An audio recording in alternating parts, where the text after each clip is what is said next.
गोंयचे low and order कितें चलता न्हू बरें बरें चलता. कितें वायट चलता. दिसा ढवळ्या 5 लोक येवन एकट्या मनशाक हांगा मारता एक्टिविस्टाक आनी एक्शन जालें ना पूण ड्रग्स केस आनी कितें कितें चालूच आहा एक्शन गोंयांत. जालें ना काम ना पण तें कितें आसता लॉ अँड ऑर्डर पळय आहा ती चलता पूण आतां चलयतल्यां कळ्यान तें तें सुलो करता जाल्यार तुज्यान कितें करपाक जाता. कायद्यान इमिडियटली धरून तांकां बनवपाक जाय आसलें हांवें सांगलें मरे तें पूण स्लो जाल्यार हांव कितें करपाचें.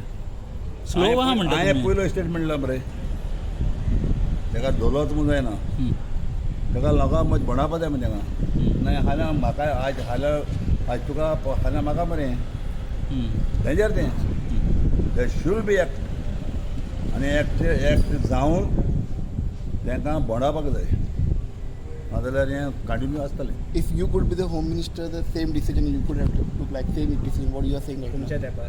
अरे बाबा चोय आतां तो होम मिनिस्टरान एक्शन घे म्हूण सांगलां न्हू ताणें एक्शन घेनाक म्हणला एक्शन घे म्हणलां. But तुमची स्टाईल डिफरंट आहे ना सर.